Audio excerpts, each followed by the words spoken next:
Welcome to the fourth podcast, I believe it is. So there's a conversation going around right now on TikTok about DL men, right? And I'm seeing a lot of men say that it's the women's fault that DL men don't have a space to come out and be honest about themselves, and that it's on the women to make them feel comfortable. And then there's another take on TikTok that's happening right now where men are saying if a woman do not want to date a DL man, then she's homophobic. And when I first heard this, I tried not to get triggered, right? Because I want to make sure I'm listening thoroughly. But my thing is, there's a lot of people who are open and happy with their sexuality. So to put that on the women, to me, it's kind of like playing the blame game, right? I'm not going to take accountability on how I feel and how I don't feel comfortable with my own sexuality to come out, so I'm going to put it on a woman. That's how it sounds to me. And there was a woman, I'll link her name below once I find it, but there's a woman who said that she wouldn't date a woman who was on the down low, and that if she was to like find out, pretty much end it. And a lot of men from the LGBTQ community was like, well, that's homophobic because you're judging him based off what he likes or blah, blah, blah. And my whole thing is, do she not get a preference as well? Do she not get a choice at all? Because mind you, this is a topic on DL men. This isn't a topic on whether you choose to live your life, a different way. That's up to you. But I'm looking at the comments and I'm reading what people are saying and looking at people's stitches. And it seems to me as though we don't have a choice. If we disagree that we don't want to partake in that lifestyle, not all of a sudden we're homophobic. I personally just don't understand that concept. I don't understand the concept of how you could be homophobic when that's just your preference. And mind you, this is DL men. So for us, it's like we didn't really have a choice. You know what I'm saying? Like, at least give the woman that choice to choose. You can't trick her. You know what I'm saying? That's being manipulative. And to me, DL men are men that likes a different sexuality but comes out as if he likes a different one and then dates the opposite. I personally feel like you should give that woman a chance, right? Because there are some women out here who don't care. They don't care if you're bi, if you're into other men. They will still love you, still want to marry you, still want to have. You know what I'm saying? There's still women out there. Go for those women. But for the women like her, and I'm not going to lie, for the women like me, once I find out, that's a wrap. And that's okay. You know what I'm saying? I'm not for everybody. They won't be for everybody either. But to say that we're homophobic because we do not want to date a man that is on the down low or date a man who wants another man is insanity to me. It's like everybody get their freedom to do what they want, right? Everybody have their freedom to say what they want, to be who they want. But when it comes to a heterosexual point of view, all of a sudden you're homophobic because you do not agree. I don't have to agree, right? As long as I respect you and your decision, I don't have to agree to participate in it. And me personally, I don't think it's okay to blame women again. We always get blamed for something.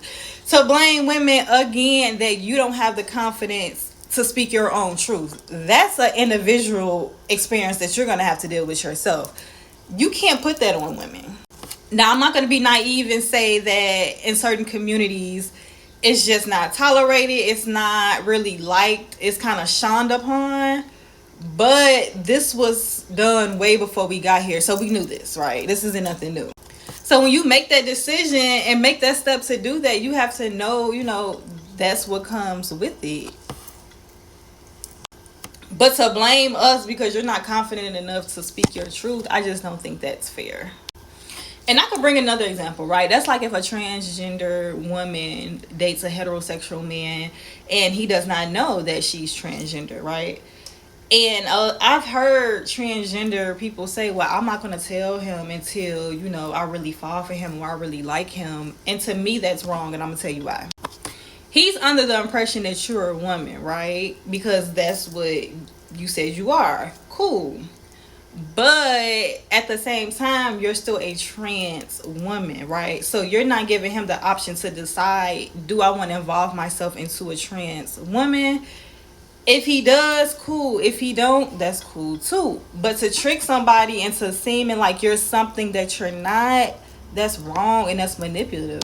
And I hear the community speak on violence, and I want to be very careful with this, but and I do not condone violence, right? But you cannot dictate how a person reacts once they're traumatized. Like, that's a traumatic experience for somebody. I think you guys, because you have your own individual sexualities, you're kind of just, I don't know, laid back with it, right? And it's not that big of a deal to you, which is cool. But to a heterosexual person, that is traumatizing. And I'm reading the comments and I'm looking at the comments, and I feel like from the responses that I've seen some who agree with her who was of the LGBT community, but I've seen a lot who were against her. And to me, the points that they were bringing up had nothing to do with the video, but that the fact that she did not want to date a DL man alone, right?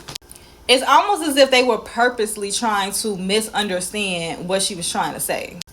And with me doing a women podcast, this might even be a long episode. I just felt like I wanted to really speak on this, because when it comes to us women, I feel like we're always the scapegoat, right? What you choose to do in your individual life, you have to own that and stand on that and stop looking for people to save you.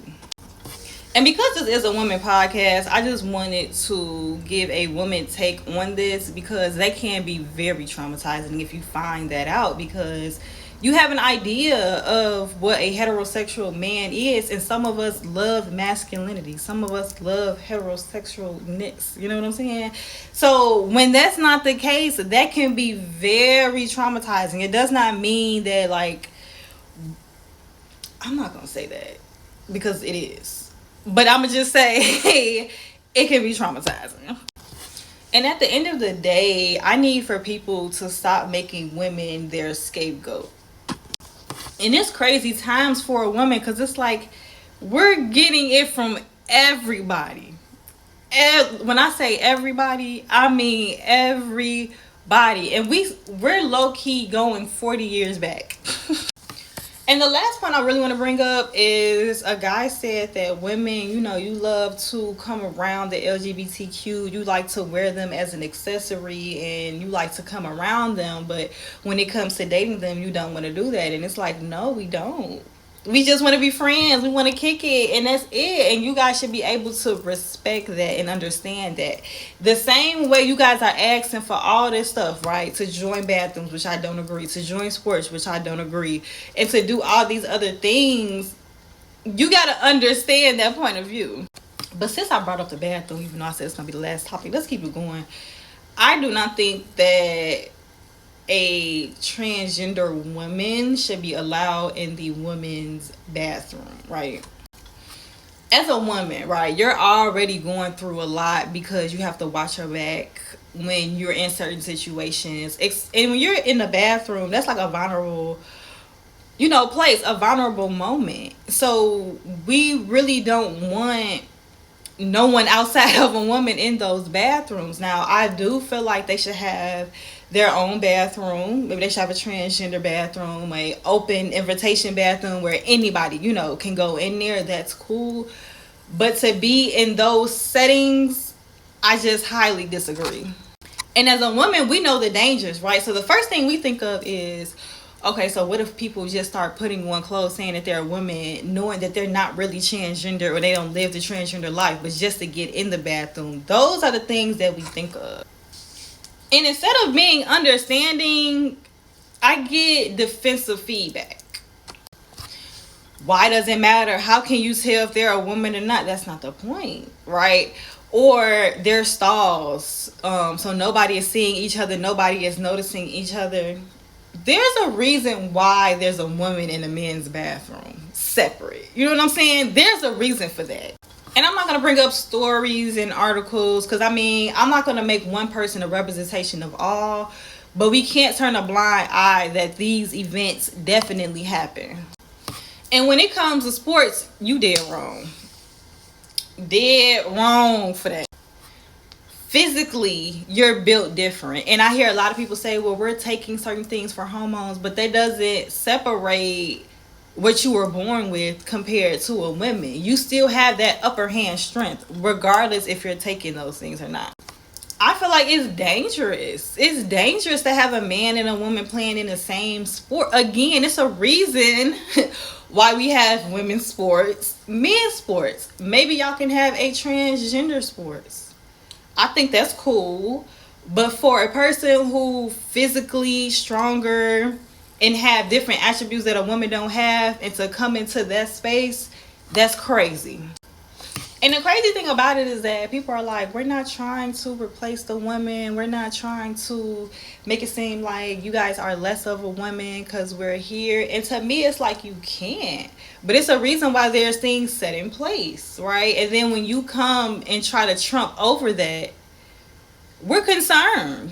Because again, there's a reason why things are set in place. And to me, it's very selfish. It's selfish of you to only think about you when there's women telling you women experiences. And there's a reason why things are ran a certain way.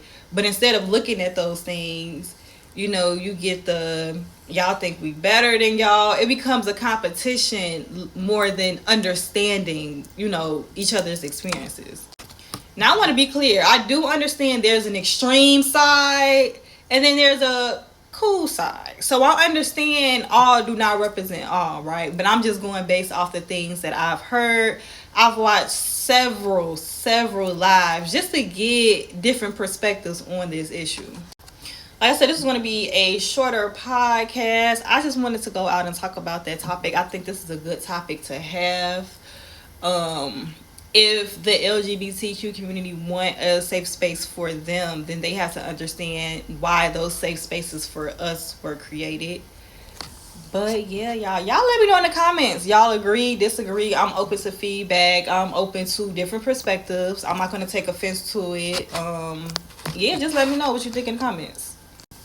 And thank y'all for watching. And make sure y'all have the notifications on. Okay, bye y'all.